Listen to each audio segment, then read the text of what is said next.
Week 18, day 5. This is probably one of the most tragic days of reading in all of Scripture. And so we are focused on 2 Samuel chapters 11 and 12, 1 Chronicles 20, and then Psalm 51. You know, a lot of times people question the historical accuracy of the Bible. And the Bible is not meant to be a history book. It's meant to be a devotional, a devotional recording, if you will, of who God is. But there is something to be said for its historical accuracy when, rather than being edited to serve as propaganda, if you will, it tells some really blatant and difficult truths about people who were revered and respected. In this particular case, we get a very sad and honest reflection on the failure of one of Israel's greatest leaders, King David, who, even at the end of his life, is known as a man after God's own heart, was a failure, and a big failure in this particular story. Here we see not just little sins, but some big whoppers. If sins could be rated, some of these would be big whoppers. First, it tells us that David, at the time of spring when kings went out to war, David did not go.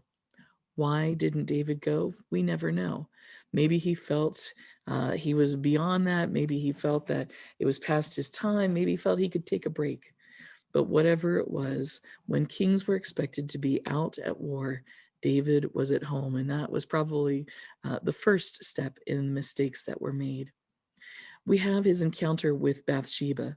Now, some will call it adultery, but I think more accurately, it should be actually described as rape of Bathsheba. Um, for over the centuries, people have tried to blame Bathsheba for this, but that's very much victim blaming. And if you ever have a question for why I read it that way, feel free to contact me. I'd be happy to discuss that interpretation.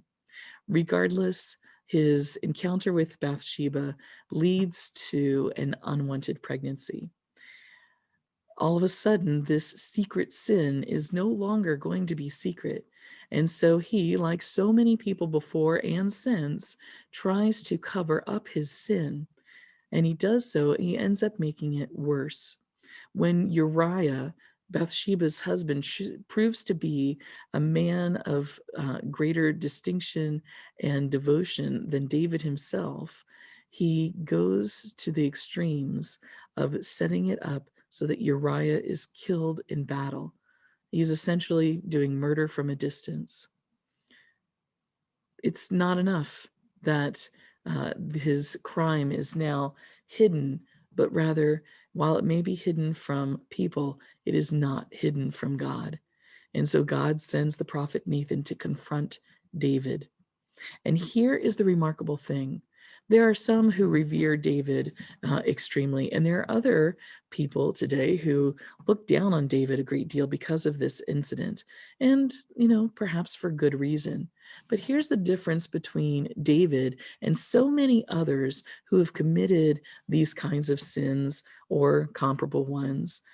Why is it that Saul was considered a man who did not follow God, and yet David, even with this situation, is still considered a man after God's own heart? Here's the reason. When he is confronted with his sin, David repents. David repents and he accepts the consequences for his sins. He asks for forgiveness, but he doesn't ask for a clean slate. He knows that his sin will result in consequences that he has to live with. It is his willingness to own up and say, you know what? I did wrong. I sinned. I sinned against God. I sinned against Uriah, and I deserve the consequences that are to come about. That's what makes him a man after God's own heart, because he recognizes that he has no power in him. His ego is not in the running, but rather to follow God. And when he fails to follow God, to Ask for forgiveness and accept the consequences.